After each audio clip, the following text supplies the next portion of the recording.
Day to day practice में हमारे पास बहुत सारे पेशेंट एक नई नई समस्या लेकर आते हैं, जो कि कई बार मुझे ऐसा लगता है कि यदि उसे समझदारी से देखा जाए या एक जनरल अवेयरनेस रूप में देखा जाए तो यदि वो जानकारी हो तो पेशेंट उससे बच सकता है।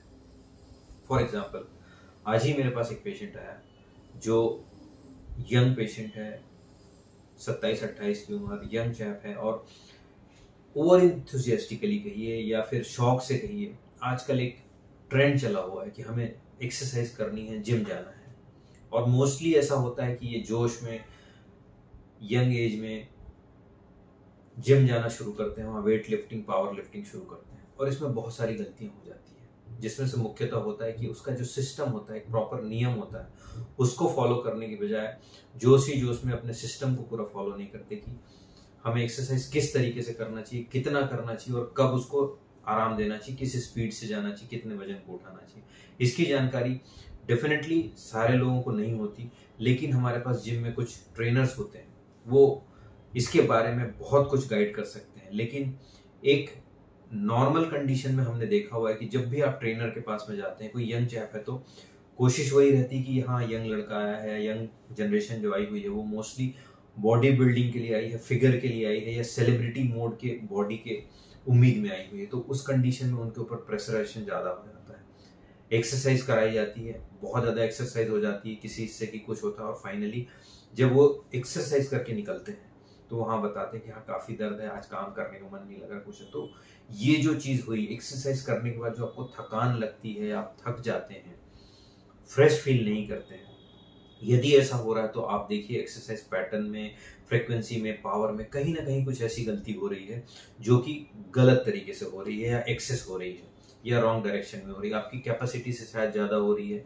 या फिर गलत मोड में हो रही है। इसे चेक करना बहुत आवश्यक है। तो इसके कुछ बेसिक रूल्स मैं बताना चाहूंगा कि जब भी एक्सरसाइज करें, सबसे पहले यदि आप रेगुलरली बहुत पहले से एक्सरसाइज करते हैं तो आपकी बॉडी ट्यून रहती है, लेकिन आप फर्स्ट टाइमर हैं, बिगिनर हैं, तो उस कंडीशन में आपको बहुत ज्यादा हैवी, बहुत ज्यादा इंटेंसिटी वाली एक्सरसाइज या बहुत ज्यादा समय तक एक्सरसाइज नहीं करनी चाहिए और उसका जो स्पीड है, फ्रीक्वेंसी है और पावर है, उसको ग्रेजुअली बढ़ाना चाहिए।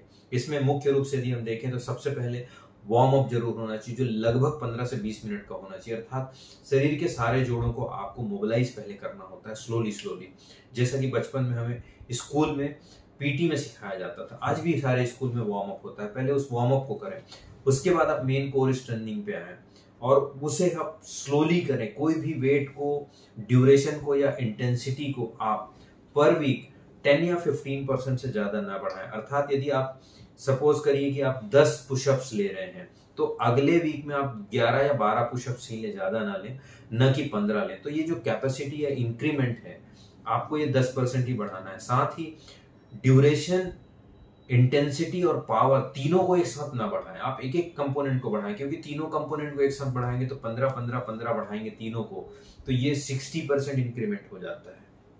उसका ध्यान जरूर रखें। साथ में ये एक्सपोनेंशियल प्रेशर बढ़ जाता है।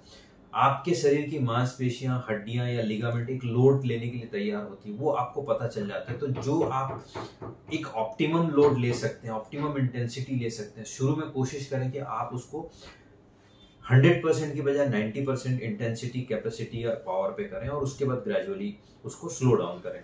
जैसा कि मैंने बताया कि शुरू में वार्म अप होना बहुत आवश्यक है। कोर एक्सरसाइज के पश्चात आपका कूल डाउन भी उसी स्पीड से होना चाहिए और उतना ही होना चाहिए जितना आपने वार्म अप किया हुआ है, और वो आइडियल वार्म अप टाइम लगभग 15 से 20 मिनट का होता है। यदि आप इस पैटर्न को फॉलो करते हैं तो आप डेफिनेटली अपने शरीर को कहीं नुकसान नहीं पहुंचाते हैं। साथ ही यह सोचना बिल्कुल भी गलत होगा कि कोई भी बॉडी बिल्डिंग या कोई भी एक्सरसाइज की कैपेसिटी, पावर या मसल बिल्डिंग रातों रात हो जाती है। यह एक बहुत लंबा प्रोसेस है, स्लो प्रोसेस है।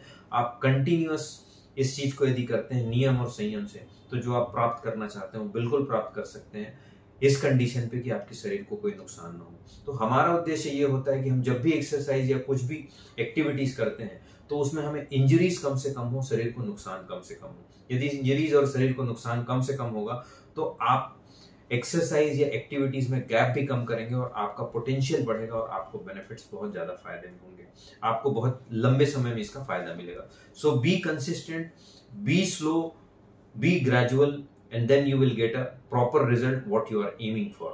So हमें कछुए और खरगोश की कहानी याद होगी हमारे बचपन की, तो हमें कछुआ बनना है, खरगोश नहीं बनना है।